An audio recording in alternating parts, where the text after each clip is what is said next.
en un marco discursivo ficticio, fantasioso. Parece más bien un relato de ciencia ficción porque no se evidencia por ninguna parte. Sería muy visceral de mi parte exigirle al presidente Noboa que en 45 días de gobierno ya solucione todo el problema de inseguridad en el país, porque indudablemente eso no se puede solucionar de la noche a la mañana. Tomará varios años lograrlo. Pero lo que sí debemos y podemos exigirle como ciudadanos, y estamos en nuestro derecho, es que ponga de manifiesto cuáles son las acciones y las medidas que está implementando de manera inmediata para poder mitigar, para poder enfrentar esa ola de inseguridad. No le pedimos que divulgue el contenido explícito del plan, porque eso sería un absurdo, pues. ¿A quién en su sano juicio se le va a ocurrir decirle que divulgue la estrategia íntegra, completa, para enfrentar a las bandas del crimen organizado? Esto es como, guardando las distancias, por supuesto, un partido de fútbol. Si usted se va a enfrentar a un adversario, usted no va a divulgar su estrategia. Pero al menos ciertas acciones, ciertos componentes macro y medidas inmediatas, él podría tomar.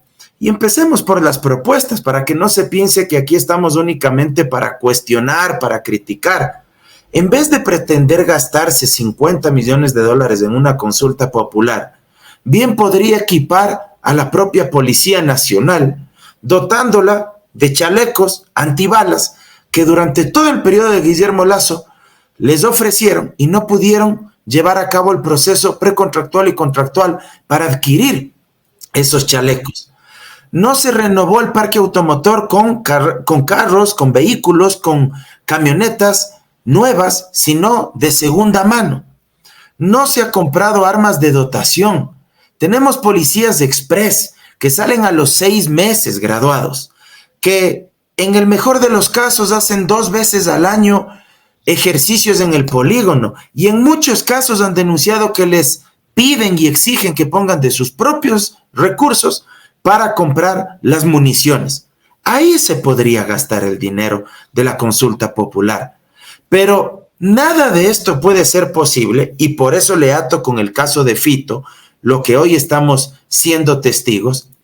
Nada de esto puede aterrizar en terreno fértil si es que no se emprende un profundo proceso de depuración institucional, tanto de la Policía Nacional como de las Fuerzas Armadas. Porque nos guste o no reconocerlo, ambos aparatos represivos del Estado están contaminados. Como contaminada está la justicia, como contaminada está la estructura del Estado. Y si es que no se hace un profundo proceso de evaluación, si no se les toma pruebas de confianza, dentro de ello, el polígrafo, evidentemente no vamos a poder depurar las instituciones. Por eso es una consulta popular inoficiosa. Ahora manda 9 preguntas más. Oiga, le aseguro, Richard, y con todo respeto para el presidente Noboa, pero le aseguro que si a él le preguntaban esas 20 preguntas antes de ser candidato y le habrían evaluado como requisito para poder ser candidato a la Asamblea o a la Presidencia de la República, las 20 preguntas con los anexos que él está pretendiendo que se consulte al pueblo ecuatoriano, le aseguro que ni él habría sabido qué responder. Peor en la forma tan mal diseñada y equivocada como está ese cuestionario que se quiere proponer al pueblo ecuatoriano, con algunas barbaridades que por el tiempo no nos va a dar el programa para analizar de una en una, porque imagínense lo que son 20 preguntas con las 9 más que hoy plantea, pero ahí hay algunas barbaridades. Una de ellas que hoy acabó de enviar en las 9, ya prácticamente quiere que en aras de combatir la inseguridad, que todos estamos de acuerdo que hay que ser firmes, actuar con mano dura, con determinación en contra de las bandas del crimen organizado. En eso todos coincidimos.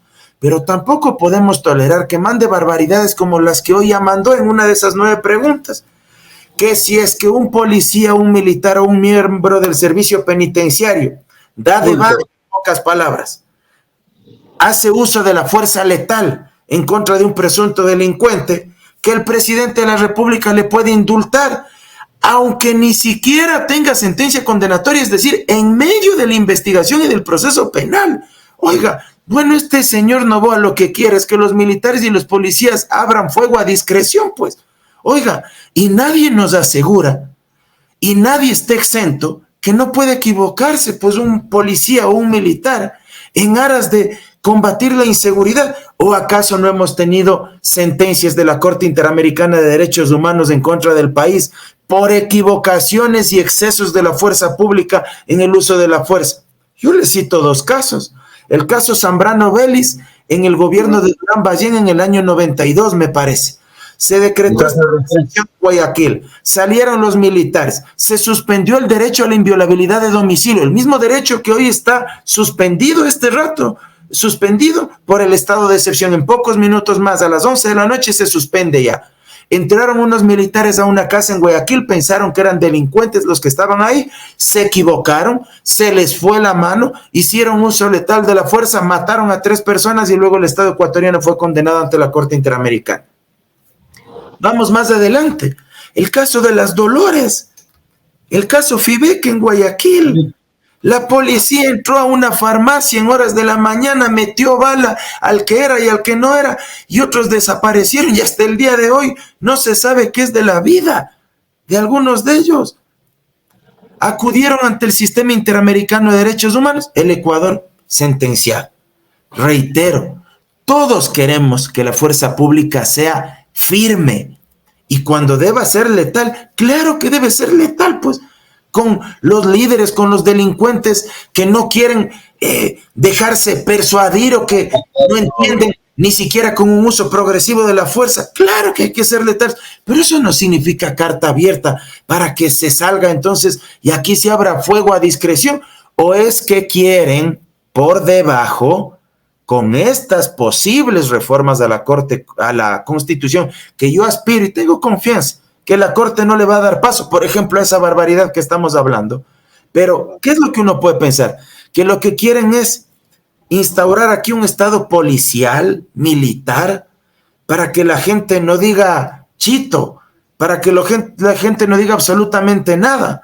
¿Por qué decreta estado de excepción en todo el territorio nacional durante 60 días si el principal problema está focalizado en las cárceles del país y la principal ola de criminalidad en determinadas provincias de la costa? Yo pregunto, ¿justifica el estado de excepción y suspender la inviolabilidad de domicilio y que cualquier policía o militar entre a cualquier casa en la ciudad de Tulcán, en El Puyo, en la Amazonía, en mi ciudad, en Riobamba, en Loja? ¿Se justifica que se suspenda el derecho a la libertad de tránsito, de libre movilidad desde las 11 de la noche hasta las 5 de la mañana en todo el territorio nacional? ¿No perjudique económicamente las actividades comerciales de dueños de restaurantes, de bares, de discotecas, la misma movilidad de los ciudadanos, el libre tránsito? Está de por medio las fiestas y el feriado de carnaval, ¿eh? Yo no sé qué van a decir las cámaras de turismo, que le estaban aplaudiendo por meter la pregunta de los casinos. ¿Qué le van a decir las cadenas de resorts ahora?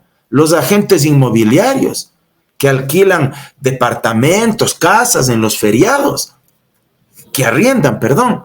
No sé qué es lo que le van a mencionar. Entonces, uno sospecha que, por ejemplo, se manda el decreto de estado de excepción por 60 días, cierro esta primera parte para no hablar más, pero yo sospecho que lo que quiere es desmovilizar, por ejemplo, a las organizaciones sociales y a la clase trabajadora para que no protesten y no cuestionemos como ciudadanos la otra propuesta que envía hoy en las 9 preguntas, que se retroceda en cuanto a derechos laborales y que regresemos a tener un contrato por horas y que se reforme también el contrato a tiempo parcial, a plazo fijo, que actualmente señala el Código del Trabajo, porque lo que busca es darles gusto a los grupos económicos a los que él representa, que siempre han dicho que supuestamente para generar empleo necesitan contratos por horas para poder contratar más.